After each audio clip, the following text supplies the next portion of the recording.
आज फिर हम एक नई कहानी विक्रम बेताल की लेकर आए हैं। कहानी है अपराधी कौन। कहानी को अंत तक जरूर देखें।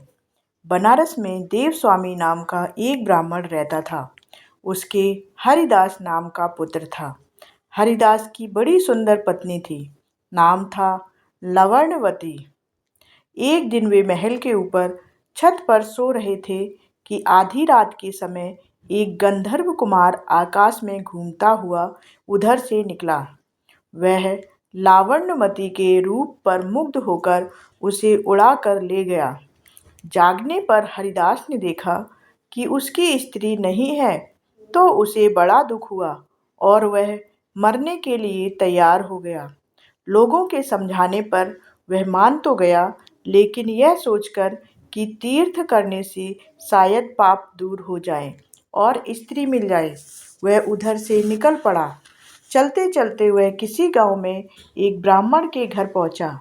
उसे भूखा देख ब्राह्मणी ने उसे कटोरा भरकर खीर दे दी और तालाब के किनारे राजा को तालाब के किनारे बैठकर खाने को कहा। हरिदास खीर लेकर एक पेड़ के नीचे आया और कटोरा वहां रखकर तालाब में हाथ मुंह धोने लगा। इसी बीच एक बाज किसी सांप को लेकर उसी पेड़ पर आ बैठा और जब वह उसे खाने लगा तो सांप के मुंह से जहर टपक कर कटोरे में गिर गया। हरिदास को कुछ पता ही नहीं था, वह उस खीर को खा गया। जहर का असर होने पर वह तड़पने लगा और दौड़ा दौड़ा ब्रह्माणी के पास आकर बोला, तूने मुझे जहर दे दिया। इतना कहने के बाद हरिदास मर गया।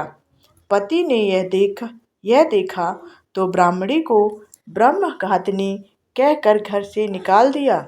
इतना कहकर बेताल बोला, राजन, बताओ कि सांप, बाज और ब्रह्माणी, इन तीनों में अपराधी कौन है।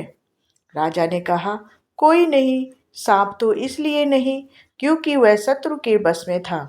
बाज इसलिए नहीं कि वह भूखा था। जो उसे मिल गया उसी को वह खाने लगा। ब्रह्माणी इसलिए नहीं कि उसने अपना धर्म समझकर उसे खीर दी थी और अच्छी दी थी। जो इन तीनों में से किसी को दोषी कहेगा वह स्वयं दोषी होगा। इसलिए अपराधी ब्राह्मणी का पति था, जिसने बिना विचारे ब्राह्मणी को घर से निकाल दिया था। इतना सुनकर बेताल फिर पेड़ पर जा लटका और राजा को वहां जाकर उसे लाना पड़ा।